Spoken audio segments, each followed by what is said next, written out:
आपसी सांझ भाईचारक ते प्यार दीयां धज्जियां उड़ा दित्तियां जाण, असीं कुछ नहीं बोलते। साडे एजुकेशन दीयां धज्जियां उड़ा दित्तियां जाण, असीं कुछ नहीं बोलते। साडे आस पास कोई मरी जांदा होवे, असीं उहनूं देख के भी कुछ नहीं बोलते। असीं बहुत ज़्यादा डर चुके हैं। अधमरे जिहड़े इंसान या साडी नागरिकता दीयां धज्जियां उड़ा दित्तियां जाण, असीं फिर भी कुछ नहीं बोलते। असीं बहुत ज़्यादा डर चुके हैं। और डर इस गल दा जिहड़े साडे हुक्मरान आ, सानूं ऐं लगदा भी साडा बहुत वड्डा नुकसान कर देणगे, इस करके चुप ही भली आ। पर जे तुसीं इन्ना मर गए या असीं सारे इन्ना मर गए, इन्नी चुप वट के बहन लग गए, फिर कुछ नहीं हो सकता। सो इस डर तो सानू उत्ते उठना पऊगा। इस डर ते आपदे आप नूं इस डर ते सानू जित पाउणी पऊगी, बहुत जरूरी आ। मैं इस करके यह गल कर रहा, जिहड़ा साडे जिहड़े प्रधानमंत्री साहब आ, वो इस देश नूं विश्व गुरु भारत, विश्व गुरु हिंदुस्तान का दर्जा दिंदे आ। पर तुसीं ये देख लो भी हज़ारां लखां मजदूर सड़कों ते तुरदे जा रहे आ, गड्डियां च जा रहे आ, भुखे मर रहे आ, उन्हां कोल ना पानी आ, ना रोटी आ, ना उहदा कोई इंतजाम कर रहा। सो मैनूं ये नहीं समझ आउंदी भी विश्व गुरु जिहड़ा या विश्व गुरु हिंदुस्तान दे, इस हिंदुस्तान दे जिहड़े लोग आ, उन्हां च कोई संवेदनशीलता या उन्हां च कोई इन्नी क भी एक दूजे लई सेंसिटिविटी नहीं बची भी असीं इन्ने ज़्यादा असीं सैल्फिश हो चुके हैं भी ना तो साडे हुक्मरान उन्हां लई कुछ करते आ ते ना ही साडे लोग इस लई खड़े हुंदे आ, क्योंकि वो बहुत ज़्यादा डरे हुए आ। मैं 2-3 दिन पहला आई किसी ने एक वीडियो भेजा, मैं ज़्यादा टीवी देखदा ही नहीं, ज़्यादा कि देखदा ही नहीं। उस वीडियो च एक डिबेट भेजी जिहड़ा कि साडा नैशनल एक चैनल आ, रिपब्लिक चैनल आई थिंक, उहदे ते बड़े मशहूर जिहड़े अर्नव गोस्वामी वो डिबेट कर रहे सी ते उहदे च बड़े लोकां नूं शामिल किया गया भी बहस कराउणी आ। मैं बहुत ज़्यादा गंदियां बहसां देखियां। मैं बहुत ज़्यादा उहदी जिहड़ी जां तुसीं ये कह लो डिबेट्स दा जिहड़ा लैवल आ, वो बहुत गिरिया होया देखिया। पर इन्ना गिरिया होया नहीं देखिया जिथे अज दे दौर च भी, इस पैंडमिक इस महामारी के दौर च भी थोनू हिंदुस्तान ते पाकिस्तान वेचा जा रहा, हिंदू मुस्लिम वेचा जा रहा। तो वो जिहड़े बहस करन आए हुए आ, वो कदे तां कोई एक तीर या पता नहीं दिखा के बहस कर रहे हैं, या कोई एक नकली तोप जी दिखा रख के बहस कर रहे हैं, दूजे पासियों कोई आपदा एक तलवार कड्ढी फिरदा। जे इनू बहस या इस चीज़ नूं असीं डिबेट मानते हैं, फिर मैं इस मीडिया तो भी कुछ नहीं आस रखता, क्योंकि जदों किते साडे सिस्टम नूं या सरकारां नूं सवाल करने होण तां साडा मीडिया सवाल करदा हुंदा। पर जे मीडिया इहो जिहा हो चुकिया जिहड़ी कि इन्हां ने डिजास्टर मैनेजमेंट एक्ट या डिजास्टर मैनेजमेंट नहीं की, या इन्हां लोकां ने इस पैंडमिक हैल्थ मैनेजमेंट नहीं की, यह मीडिया मैनेजमेंट करके बैठे आ।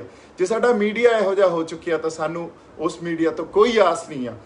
अगली आस जिहड़ी हुण वसदी आ वो तुहाडे सारिਆਂ 'ਚ साडे सारिਆਂ 'ਚ वसदी आ। तुसीं आपदे सोशल हैंडल्स, चाहे वो फेसबुक होवे चाहे इंस्टाग्राम के जरिए आपदी आवाज़ बुलंद करो। बहुत जरूरी है सानू साडी आवाज़ बुलंद करनी, नहीं तो तुहाडे सामने आई लोग मरदे रहणगे।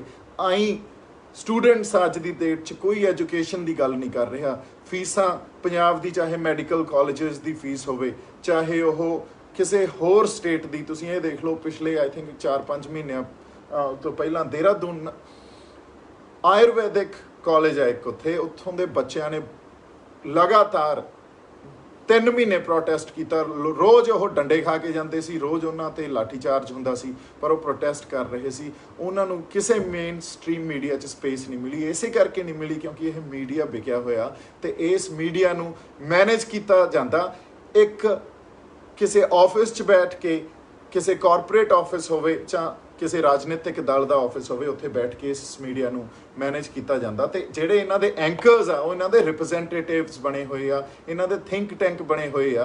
तो इत्थे एक बहुत वड्डी वंड ਜਿਹੜੀ ਲੋਕਾਂ 'ਚ ਪਾਈ ਜਾ ਰਹੀ ਆ, ਚਾਹੇ ਉਹ ਹਿੰਦੂ ਮੁਸਲਮਾਨ ਦੀ ਹੋਵੇ, ਸਿੱਖ ਦੀ ਹੋਵੇ, ਹਰ ਕਿਤੇ ਸਾਡੇ ਮਨਾਂ 'ਚ, ਸਾਡੇ ਜਿਹੜੇ ਸੋਚ 'ਚ ਉਹ ਵੰਡ ਪਾਈ ਜਾ ਰਹੀ ਹੈ। ਇਸ ਵੰਡ ਨੂੰ ਜੇ ਅਸੀਂ ਨਹੀਂ ਸਮਝ ਸਕੇ ਤਾਂ ਸਾਡੇ ਲਈ ਬਹੁਤ ਮੰਦਭਾਗੀ ਗੱਲ ਆ। ਸੋ ਜਿਵੇਂ ਮੈਂ ਤੁਹਾਨੂੰ ਡਿਬੇਟ ਦੀ ਗੱਲ ਕਰ ਰਿਹਾ ਸੀ, ਫਿਰ ਤੁਸੀਂ ਇਹ ਦੇਖੋ ਇਹਨਾਂ ਬਾਰੇ ਕੋਈ, ਇਹਨਾਂ ਮੁੱਦਿਆਂ ਬਾਰੇ ਕੋਈ ਗੱਲ ਨਹੀਂ ਕਰ ਰਿਹਾ, ਕਿਉਂਕਿ ਅਸੀਂ ਬਹੁਤ ਸਾਰੇ ਇਹੋ ਜਿਹੇ ਲੋਕ ਹਾਂ ਜੋ ਡਰੇ ਹੋਏ ਹਾਂ। ਪਿਛਲੇ 9-10 ਮਹੀਨਿਆਂ ਤੋਂ ਜੋ ਕੁਛ ਕਸ਼ਮੀਰ 'ਚ ਚੱਲ ਰਿਹਾ ਉਹਦੇ ਬਾਰੇ ਕੋਈ ਗੱਲ ਨਹੀਂ ਕਰ ਰਿਹਾ, ਕਿਉਂਕਿ ਅਸੀਂ ਇਹੋ ਜਿਹੇ ਲੋਕ ਹਾਂ ਕਿ ਅਸੀਂ ਬਹੁਤ ਜ਼ਿਆਦਾ ਡਰੇ ਹੋਏ ਹਾਂ। ਅੱਜ ਦੀ ਡੇਟ 'ਚ ਇਸ ਡਿਬੇਟ 'ਤੇ, ਇਹ ਜਿਹੜੀ ਡਿਬੇਟ ਹੋਈ ਜਿੱਥੇ ਕਿ ਤਲਵਾਰਾਂ ਤੇ ਤੋਪਾਂ ਤੇ ਤੀਰ ਲੈ ਕੇ ਲੋਕ ਡਿਬੇਟ ਕਰ ਰਹੇ ਸੀ, ਡਿਬੇਟ ਨਹੀਂ ਕਰ ਰਹੇ ਸੀ, ਉੱਥੇ ਕੁਝ ਪਤਾ ਨਹੀਂ ਕੀ ਹੋ ਰਿਹਾ ਸੀ। I couldn't watch it for 5 minutes also। ਸੋ ਇਸ ਗੱਲ ਤੇ ਜਿਹੜੇ ਸਾਡੇ ਇਨਫੋਰਮੇਸ਼ਨ ਐਂਡ ਟੈਕਨੋਲੋਜੀ ਜਾਂ IMP ਸਾਡੇ ਮਿਨਿਸਟਰ ਆ, ਇਨਫੋਰਮੇਸ਼ਨ ਐਂਡ ਬ੍ਰੌਡਕਾਸਟਿੰਗ ਮਿਨਿਸਟਰ ਆ, ਉਹ ਕੋਈ ਇਸ ਗੱਲ ਤੇ ਆਪਦੀ ਪ੍ਰਤੀਕਿਰਿਆ ਜਾਂ ਟਿੱਪਣੀ ਜਾਂ ਇਹਨਾਂ ਤੇ ਐਕਸ਼ਨ ਨਹੀਂ ਲੈਂਦੇ, ਜਾਂ ਉਹ ਇਹੋ ਜਿਹੇ ਚੈਨਲ ਦਾ ਕੋਈ ਲਾਇਸੈਂਸ ਕੈਂਸਲ ਕਰਨ ਵਾਸਤੇ ਨਹੀਂ ਜਾਂਦਾ, ਕਿਉਂਕਿ ਇਸ ਵਕਤ ਤੁਹਾਡਾ ਧਿਆਨ ਜਾਂ ਤਾਂ ਜਿਹੜਾ ਮੇਨ ਪੈਂਡੇਮਿਕ ਆ, ਜਾਂ ਸਾਡੀ ਹੈਲਥ ਸਰਵਿਸਿਜ਼ ਤੇ ਚਾਹੀਦਾ, ਸਾਡੀ ਐਜੂਕੇਸ਼ਨ ਤੇ ਚਾਹੀਦਾ, ਸਾਡੀ ਇੰਪਲੋਇਮੈਂਟ ਤੇ ਚਾਹੀਦਾ, ਉੱਥੋਂ ਹਟਾ ਕੇ ਹਿੰਦੂ ਮੁਸਲਮਾਨ ਤੇ ਦਿੱਤਾ ਜਾਊਗਾ, ਜਾਂ ਉੱਥੋਂ ਹਟਾ ਕੇ ਇੰਡੀਆ ਚਾਈਨਾ ਤੇ ਦਿੱਤਾ ਜਾਊਗਾ। ਇਹ ਸਾਰੀਆਂ ਪੋਲੀਟੀਕਲ ਗੇਮਸ ਆ ਜਿਹੜੀਆਂ, ਇਹ ਖੇਡਣੋਂ ਨਹੀਂ ਹਟ ਰਹੇ ਇਹ। ਸੋ ਸਾਨੂੰ ਸਵਾਲ ਕਰਨੇ ਬਣਦੇ ਆ। ਜੇ ਤੁਸੀਂ ਸਵਾਲ ਨਹੀਂ ਕਰੋਗੇ ਤਾਂ ਅਸੀਂ ਸਾਰੇ ਮਰ ਜਾਵਾਂਗੇ। ਤੁਸੀਂ ਇਹ ਸੋਚੋ ਵੀ ਇੱਕ ਸਿਸਟਮ ਇਸ ਦੇਸ਼ ਦਾ, ਇਸ ਕੰਟਰੀ ਦਾ ਮਰ ਜਾਊਗਾ। ਤੇ ਇਸੇ ਕਰਕੇ ਸਾਡਾ ਸਾਰਿਆਂ ਦਾ ਸਵਾਲ ਕਰਨਾ ਇਹਨਾਂ ਨੂੰ ਬਹੁਤ ਜ਼ਿਆਦਾ ਜ਼ਰੂਰੀ ਆ। ਸੋ ਕਿਉਂਕਿ ਇਹਨਾਂ ਦਾ ਅਟੈਕ ਐਜੂਕੇਸ਼ਨ ਸਿਸਟਮ ਤੇ ਵੀ ਹੋ ਰਿਹਾ, ਇਹਨਾਂ ਦਾ ਅਟੈਕ ਸਾਡੀਆਂ ਯੂਨੀਵਰਸਿਟੀਜ਼ ਤੇ ਵੀ ਹੋ ਰਿਹਾ, ਸਾਡੇ ਇਤਿਹਾਸ ਦੀਆਂ ਵੀ ਧੱਜੀਆਂ ਉਡਾਈਆਂ ਜਾ ਰਹੀਆਂ, ਖਾਸ ਕਰਕੇ ਪੰਜਾਬ ਦੇ ਇਤਿਹਾਸ ਦੀਆਂ ਜਮਾਂ ਹੀ ਧੱਜੀਆਂ ਉਡਾਈਆਂ ਜਾ ਰਹੀਆਂ, ਜਾਂ ਇਹ ਵੀ ਆਪਦਾ ਇਤਿਹਾਸ ਜਿਹੜਾ ਹਿੰਦੁਸਤਾਨ ਦਾ ਇਤਿਹਾਸ ਬਦਲ ਕੇ ਕਿਸੇ ਹੋਰ ਢੰਗ 'ਚ ਇੱਕ ਨਵਾਂ ਜਿਹੜਾ ਲਫ਼ਜ਼ ਇਸ ਗਵਰਨਮੈਂਟ ਨੇ ਦਿੱਤਾ ਹਿੰਦੂਤਵਾ ਦਾ, ਉਸ ਫਿਲਾਸਫੀ ਜਾਂ ਉਸ ਵਿਚਾਰਧਾਰਾ ਦੇ ਅਕੋਰਡਿੰਗਲੀ ਪੇਸ਼ ਕੀਤਾ ਜਾ ਰਿਹਾ, ਹਰ ਫਲਸਫਾ ਉਸ ਦੇ ਅਕੋਰਡਿੰਗਲੀ ਪੇਸ਼ ਕੀਤਾ ਜਾ ਰਿਹਾ। ਸੋ ਮੈਂ ਚਾਹਣਾ ਤੁਸੀਂ ਸਾਰੇ ਆਪਦੀ ਆਵਾਜ਼ ਉਠਾਓ, ਜਿਹੜੇ ਮੇਰੇ ਨਾਲ ਇਸ ਗੱਲ 'ਚ ਸਹਿਮਤੀ ਰੱਖਦੇ ਹੋ, ਜਾਂ ਇਸ ਗੱਲ 'ਚ ਤੁਸੀਂ ਮੈਨੂੰ ਮੇਰਾ ਸਾਥ ਦੇਣਾ ਚਾਹੋ ਵੀ ਅਸੀਂ ਸਵਾਲ ਪੁੱਛੀਏ, ਅਸੀਂ ਇਹਨਾਂ ਤੋਂ ਆਪਦੇ ਸਵਾਲਾਂ ਦਾ ਜਵਾਬ ਪੁੱਛੀਏ, ਕਿਉਂਕਿ ਉਹ ਬਹੁਤ ਜ਼ਰੂਰੀ ਆ। ਆਪਦੀ ਆਵਾਜ਼ ਉਠਾਉਣੀ ਸਾਡੇ ਲਈ ਬਹੁਤ ਜ਼ਿਆਦਾ ਜ਼ਰੂਰੀ ਹੋ ਚੁੱਕੀ ਹੈ ਇਸ ਵੇਲੇ।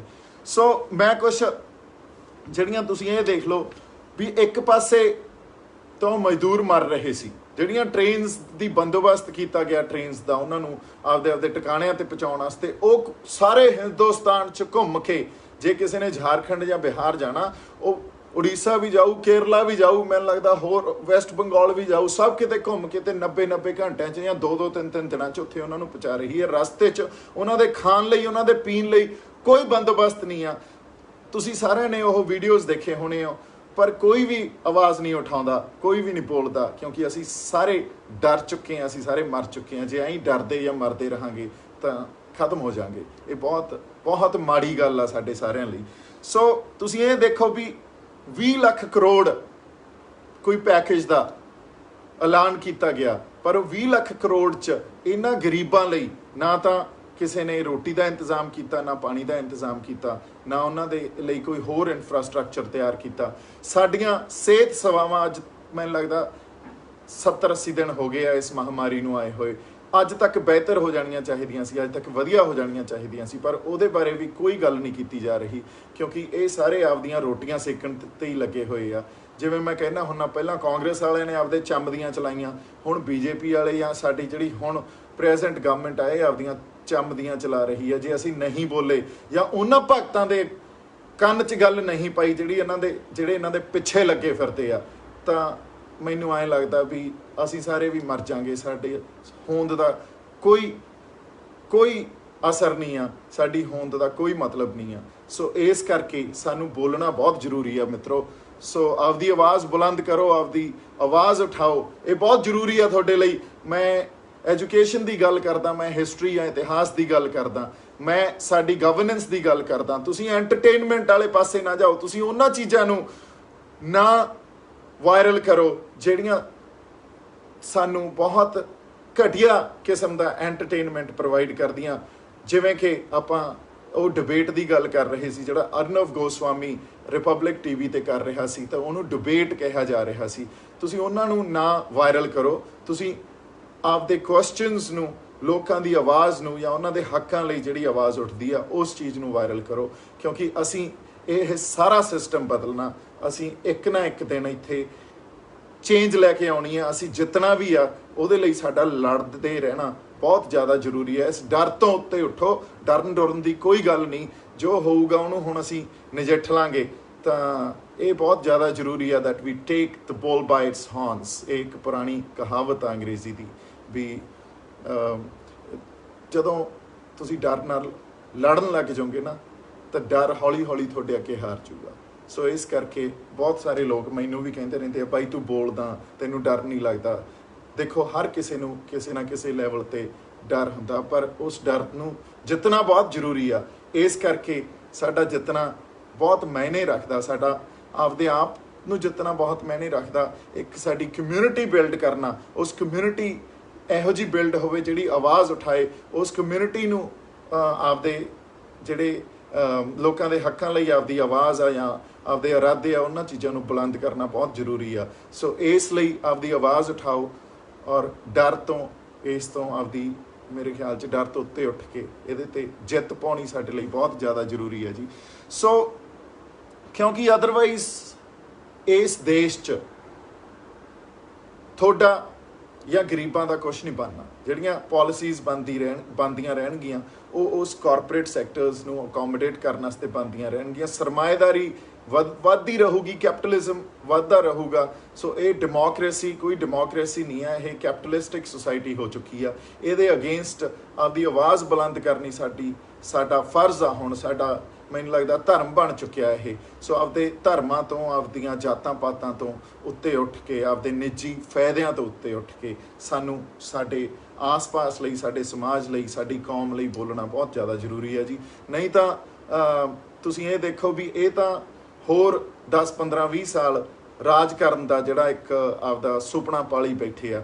ਪਰ ਜੇ ਐਂ ਕਰਦੇ ਰਹੇ ਤਾਂ ਫਿਰ ਅਸੀਂ ਸਾਰੇ ਮਰ ਜਾਵਾਂਗੇ। ਇੱਥੇ ਕੋਈ ਆਵਾਜ਼ ਨਹੀਂ ਰਹਿਣੀ, ਇੱਥੇ ਉਹੀ ਆਵਾਜ਼ ਰਹੂਗੀ ਜੋ ਇਹ ਸਾਡੇ ਤੋਂ ਕਹਾਉਣਾ ਚਾਹਣਗੇ। ਇੱਥੇ ਉਹੀ ਬੋਲੂਗਾ ਮੀਡੀਆ, ਜੋ ਮੇਨ ਸਟ੍ਰੀਮ ਮੀਡੀਆ ਇਹ ਆਪਦੇ ਆਫਿਸਿਸ 'ਚੋਂ ਉਹਨਾਂ ਨੂੰ ਆਰਟੀਕਲਸ ਤਿਆਰ ਕਰਕੇ ਦੇ ਦੇਣਗੇ। ਉਹ ਆਰਟੀਕਲਸ ਹਰ ਮੀਡੀਆ ਆਪਦੇ ਅੰਦਾਜ਼ 'ਚ, ਉਹਦਾ ਕਹਿਣ ਦਾ ਮਤਲਬ ਉਹੀ ਆ, ਉਹਦਾ ਅਰਥ ਉਹੀ ਆ, ਪਰ ਉਹਨਾਂ ਨੇ ਸਿਰਫ ਆਪਦੇ ਅੰਦਾਜ਼ 'ਚ, ਆਪਦੇ ਲਫ਼ਜ਼ਾਂ 'ਚ ਇੱਕੋ ਹੀ ਚੀਜ਼ ਬੋਲਦੇ ਆ। ਕਿਉਂਕਿ ਅਸਲ ਖਬਰ ਤਾਂ ਹੁਣ ਸਾਹਮਣੇ ਹੀ ਨਹੀਂ ਆ ਰਹੀ ਸਾਡੀ। ਤੁਸੀਂ ਇਹ ਦੇਖੋ, ਇੱਕ ਬੰਦਾ ਅਮਰੀਕਾ 'ਚ, ਇੱਕ ਬੰਦਾ ਮਰ ਗਿਆ, ਸਾਰਾ ਅਮਰੀਕਾ ਉਹਦੇ ਅਗੇਂਸਟ ਖੜਾ ਹੋ ਗਿਆ, ਸਿਸਟਮ ਦੇ ਅਗੇਂਸਟ ਖੜਾ ਹੋ ਗਿਆ, ਉਹਦੇ ਹੱਕ 'ਚ ਖੜਾ ਹੋ ਗਿਆ ਸਾਰਾ ਅਮਰੀਕਾ। ਵੀ ਉਹਨੂੰ ਜਿਸ ਤਰ੍ਹਾਂ ਮਾਰਿਆ ਗਿਆ, ਚਾਹੇ ਉਹ ਕਿਸੇ ਰੇਸਿਜ਼ਮ ਦਾ ਸ਼ਿਕਾਰ ਹੋਇਆ ਜਾਂ ਨਹੀਂ ਹੋਇਆ, ਪਰ ਜੋ ਪ੍ਰੋਟੈਸਟ ਚੱਲ ਰਹੇ ਆ, ਚਲੋ ਉਹਨਾਂ ਪ੍ਰੋਟੈਸਟ 'ਚ ਉੱਥੇ ਲੋਕ ਲੁੱਟ ਖੋਹ ਵੀ ਕਰ ਰਹੇ ਆ, ਪਰ ਮੈਂ ਇਹ ਕਹਿੰਦਾ ਉੱਥੇ ਪ੍ਰੋਟੈਸਟ ਤਾਂ ਹੋ ਰਹੇ ਆ, ਸਾਡੇ ਤਾਂ ਇੱਥੇ ਪ੍ਰੋਟੈਸਟ ਵੀ ਨਹੀਂ ਹੁੰਦੇ ਹੁਣ। ਤੇ ਜੇ ਉਹ ਪ੍ਰੋਟੈਸਟ ਪਹਿਲਾਂ ਮੀਡੀਆ ਸਵਾਲ ਪੁੱਛਦਾ ਸੀ, ਹੁਣ ਮੀਡੀਆ ਸਵਾਲ ਪੁੱਛਣ ਦੀ ਜਗ੍ਹਾ ਭਾਰਤ ਮਾਤਾ ਦੀ ਜੈ ਕਰਨ ਲੱਗ ਜਾਂਦਾ। ਤੇ ਜੇ ਉਹ ਸਵਾਲ ਲੋਕ ਪੁੱਛਦੇ ਆ, ਲੋਕਾਂ ਨੂੰ ਡਰਾ ਦਿੱਤਾ ਜਾਂਦਾ। ਤੇ ਜੇ ਉਹ ਸਵਾਲ ਸਟੂਡੈਂਟਸ ਪੁੱਛਦੇ ਆ ਕਿਸੇ ਨਾ ਕਿਸੇ ਯੂਨੀਵਰਸਿਟੀ 'ਚ, ਚਾਹੇ JNU ਹੋਵੇ, ਚਾਹੇ ਉਹ ਅਲੀਗੜ੍ਹ ਯੂਨੀਵਰਸਿਟੀ ਹੋਵੇ, ਤਾਂ ਉਹਨਾਂ ਨੂੰ ਸੈਡੇਸ਼ਨ ਦੇ ਚਾਰਜਸ ਲਾ ਕੇ ਉਹਨਾਂ ਨੂੰ ਜੇਲ੍ਹਾਂ 'ਚ ਪਾ ਦਿੱਤਾ ਜਾਂਦਾ। ਪਰ ਇਹ ਜੇ ਚੀਜ਼ ਹੁੰਦੀ ਰਹੀ, ਤੁਸੀਂ ਮਰ ਜਾਓਗੇ, ਅਸੀਂ ਮਰ ਜਾਵਾਂਗੇ, ਜਮਾਂ ਹੀ ਸਾਡੇ ਕੋਲੇ ਕੁਛ ਨਹੀਂ ਰਹਿਣਾ। ਐਂਡ ਸਪੈਸ਼ਲੀ ਪੰਜਾਬ ਲਈ, ਸਾਡੀ ਕੌਮ ਲਈ ਮੈਂ ਇਹ ਗੱਲ ਕਰਦਾ। ਦੇਖੋ, ਅਸੀਂ ਬਹੁਤ ਚਿਰ ਤੋਂ ਆਪਦੇ ਹੱਕਾਂ ਲਈ ਲੜਦੇ ਆ ਰਹੇ ਹਾਂ, ਅਸੀਂ ਬਹੁਤ ਚਿਰ ਤੋਂ ਆਪਦੀ ਕੌਮ ਲਈ ਲੜਦੇ ਆ ਰਹੇ ਹਾਂ। ਇਹ ਸਾਡੀ ਸ਼ਾਨ ਵੀ ਆ, ਆਪਦੇ ਹੱਕਾਂ ਲਈ ਵੀ ਲੜਨਾ ਪੈਂਦਾ, ਆਪਦੀ ਕੌਮ ਲਈ ਵੀ ਲੜਨਾ ਪੈਂਦਾ। ਇਹ ਸ਼ਾਨ ਵਾਲੀ ਗੱਲ ਆ। ਜਾਂ ਆਪਦਾ ਅਸੀਂ ਕਹਿੰਦੇ ਆ ਸਾਨੂੰ ਇੰਡੀਪੈਂਡੈਂਟ ਸਟੇਟ ਦਿਓ, ਇਹ ਵੀ ਸ਼ਾਨ ਵਾਲੀ ਗੱਲ ਆ। ਮੈਂ ਜੇ ਇਸ ਫਿਲਾਸਫੀ ਨੂੰ ਵੀ ਗਲਤ ਨਹੀਂ ਸਮਝਦਾ, ਕਿਉਂਕਿ ਜਿਹੜੇ ਹਿਸਾਬ ਨਾਲ ਇਸ ਸਟੇਟ ਦਾ ਨਿਰਮਾਣ ਕੀਤਾ ਜਾ ਰਿਹਾ ਹੈ, ਜਿਹੜੇ ਹਿਸਾਬ ਨਾਲ ਇਸ ਸਟੇਟ ਦਾ ਨਿਰਮਾਣ ਅੱਜ ਤੋਂ ਨਹੀਂ ਬਹੁਤ ਟਾਈਮ ਤੋਂ ਹੁੰਦਾ ਜਾ ਰਿਹਾ, ਉਸ ਸਾਰੇ ਸਿਸਟਮ 'ਚ, ਉਸ ਸਾਰੇ ਵਾਤਾਵਰਨ 'ਚ ਰਹਿਣ ਨਾਲੋਂ ਫਿਰ ਚੰਗੀ ਗੱਲ ਇਹ ਆ ਵੀ ਅਸੀਂ ਆਪਦੀ ਗੱਲ ਕਹਿਣੀ ਸ਼ੁਰੂ ਕਰ ਦਿੱਤੀ ਤਾਂ, ਜਾਂ ਕਰ ਦਈਏ ਤਾਂ ਇਹੀ ਗੱਲ ਤੁਸੀਂ ਸਾਡੀ ਕੌਮ ਨੂੰ ਜੇ ਦਬਾਓਗੇ ਜਾਂ ਉਹਨਾਂ ਦੀ ਇੱਕ ਸੋਚੀ ਸਮਝੀ ਸਾਜ਼ਿਸ਼ ਦੇ ਤਹਿਤ ਮੀਡੀਆ ਦੇ ਰਾਹੀਂ ਇਹ ਪੋਰਟਰੇ ਕਰਨ ਦੀ ਕੋਸ਼ਿਸ਼ ਕਰੋਗੇ ਵੀ ਅਸੀਂ ਤਾਂ ਜਿਹੜੇ ਹਿੰਸਾਵਾਦੀ ਲੋਕ ਆ ਜਾਂ ਅਸੀਂ ਆਤੰਕਵਾਦੀ ਆ ਜਾਂ ਅਸੀਂ ਵਾਇਲੈਂਸ ਪ੍ਰਮੋਟ ਕਰਦੇ ਆ ਤਾਂ ਇਹ ਬਹੁਤ ਮਾੜੀ ਗੱਲ ਆ, ਕਿਉਂਕਿ ਅਸੀਂ ਹੀ ਉਹ ਲੋਕ ਆ ਜਿਹੜੇ ਤੁਹਾਡੇ ਲਈ ਵੀ ਲੜੇ ਆ, ਤੁਹਾਡੇ ਲਈ ਜਾਂ ਇਸ ਹਿੰਦੁਸਤਾਨ ਲਈ ਲੜੇ ਹਾਂ। ਸਾਡੀਆਂ 90% ਕੁਰਬਾਨੀਆਂ ਜਾਂ ਅਸੀਂ ਲੜਾਉਣ ਵੇਲੇ ਜਦੋਂ ਮਰਜ਼ੀ ਸਾਨੂੰ ਜਿਹੜੇ ਮਰਜ਼ੀ ਪਾਸਿਓਂ ਲੜਾ ਲੈਂਦੇ ਹੋ। ਜੇ ਬ੍ਰਿਟਿਸ਼ ਸਰਕਾਰ ਹੋਵੇ ਤਾਂ ਉੱਥੇ ਵੀ ਸਭ ਤੋਂ ਜ਼ਿਆਦਾ ਵਿਕਟੋਰੀਆ ਮੈਡਲ ਸਾਡੇ ਆਉਂਦੇ ਆ ਜਦੋਂ ਵਰਲਡ ਵਾਰ 2 ਦੀ ਗੱਲ ਕਰੀਏ। ਜੇ ਇੰਡੀਪੈਂਡੈਂਸ ਦੀ ਗੱਲ ਕਰੀਏ ਤਾਂ ਉੱਥੇ ਵੀ ਸਭ ਤੋਂ ਜ਼ਿਆਦਾ ਕੁਰਬਾਨੀਆਂ ਸਾਡੀਆਂ। ਸੋ ਇਸ ਲਈ ਸਾਨੂੰ ਇੱਕ ਇੰਟੈਗਰਲ ਪਾਰਟ ਜੇ ਨਹੀਂ ਮੰਨਿਆ ਜਾਊਗਾ ਜਾਂ ਸਾਡੀ ਨਸਲਕੁਸ਼ੀ ਜਾਂ ਜਿਹੜੀ ਜੈਨੋਸਾਈਡ ਦੀਆਂ ਕੋਸ਼ਿਸ਼, ਚਾਹੇ ਸਾਡੇ ਇਤਿਹਾਸ ਨੂੰ ਬਰਬਾਦ ਕਰਕੇ ਚਾਹੇ ਹੋਰ ਕਿਸੇ ਵਜ੍ਹਾ ਕਰਕੇ ਕੀਤੀ ਜਾਊਗੀ, ਤਾਂ ਅਸੀਂ ਤਾਂ ਖੜੇ ਹੋਵਾਂਗੇ। ਅਸੀਂ ਡਰਦੇ ਨਹੀਂ, ਅਸੀਂ ਸਵਾਲ ਪੁੱਛਾਂਗੇ, ਅਸੀਂ ਸਾਡੇ ਹੁਕਮਰਾਨਾਂ ਤੋਂ ਸਵਾਲ ਪੁੱਛਾਂਗੇ, ਸਾਡੇ ਸਟੇਟ ਤੋਂ ਸਵਾਲ ਪੁੱਛਾਂਗੇ। ਤੇ ਇਸ ਮੀਡੀਆ ਨੂੰ, ਚਾਹੇ ਉਹ ਸਾਡਾ ਮੇਨ ਸਟ੍ਰੀਮ ਮੀਡੀਆ ਹੋਵੇ, ਚਾਹੇ ਉਹ ਸਾਡੀ ਉੱਚ ਨਿਆਲੇ ਜਿਹੜੀ ਸਾਡੀ ਤੁਸੀਂ ਇਹ ਕਹਿੰਦੇ ਹੋ ਵੀ ਸੁਪਰੀਮ ਕੋਰਟ ਆਫ ਇੰਡੀਆ ਹੋਵੇ, ਜੇ ਉਹ ਆਪਦੇ ਫਰਜ਼ ਨਹੀਂ ਪੂਰੇ ਕਰਨਗੇ ਤਾਂ ਅਸੀਂ ਐਜ਼ ਅ ਸਿਟੀਜ਼ਨ ਖੜੇ ਹੋਵਾਂਗੇ ਤੇ ਅਸੀਂ ਤੁਹਾਨੂੰ ਸਵਾਲ ਪੁੱਛਾਂਗੇ। ਇਸ ਕਰਕੇ ਮੈਂ ਤੁਹਾਨੂੰ ਸਾਰਿਆਂ ਨੂੰ ਇਹ ਗੁਜ਼ਾਰਿਸ਼ ਕਰੂੰਗਾ, ਤੁਹਾਨੂੰ ਸਾਰਿਆਂ ਨੂੰ ਇਹੀ ਅਰਦਾਸ ਕਰੂੰਗਾ, ਆਪਦੀ ਆਵਾਜ਼ ਬੁਲੰਦ ਕਰੋ, ਆਪਦੇ ਸਵਾਲ ਪੁੱਛੋ ਤੇ ਇਹਨਾਂ ਹੁਕਮਰਾਨਾਂ ਨੂੰ, ਸਾਡੇ ਜਿਹੜੇ ਅੱਜ ਦੇ ਨੇਤਾ ਜਾਂ ਜਿਹੜੇ ਅੱਜ ਦੇ ਸਾਡੇ ਵੱਡੀਆਂ ਕੁਰਸੀਆਂ 'ਚ ਬੈਠੇ ਹੋਏ ਆ, PM to CM to DM, ਇਹਨਾਂ ਬੰਦਿਆਂ ਨੂੰ ਸਵਾਲ ਪੁੱਛੋ। ਸਾਡੇ ਲਈ ਸਵਾਲ ਪੁੱਛਣੇ ਬਹੁਤ ਜ਼ਰੂਰੀ ਆ, ਨਹੀਂ ਤਾਂ ਇਹ ਸਾਨੂੰ ਐਂ ਹਿੰਦੂ ਮੁਸਲਿਮ ਸਿੱਖਾਂ 'ਚ ਈਸਾਈਆਂ 'ਚ ਐਂ ਲੜਾਉਂਦੇ ਰਹਿਣਗੇ। ਭਾਰਤ ਹਿੰਦੁਸਤਾਨ ਪਾਕਿਸਤਾਨ ਇਹੀ ਕਰਦੇ ਰਹਿਣਗੇ, ਅਸੀਂ ਇਹਨਾਂ 'ਚ ਸਾਨੂੰ ਉਲਝਾਉਂਦੇ ਰਹਿਣਗੇ। ਅਸਲ ਗੱਲ ਤੇ ਇਹਨਾਂ ਨੇ ਕਦੇ ਆਉਣਾ ਹੀ ਨਹੀਂ, ਨਾ ਇੰਪਲੋਇਮੈਂਟ ਤੇ ਆਉਣਾ, ਨਾ ਇਹਨਾਂ ਨੇ ਐਜੂਕੇਸ਼ਨ ਤੇ ਆਉਣਾ, ਨਾ ਆਪਸੀ ਸਾਂਝ ਭਾਈਚਾਰਾ ਤੇ ਪਿਆਰ 'ਚ ਆਉਣਾ।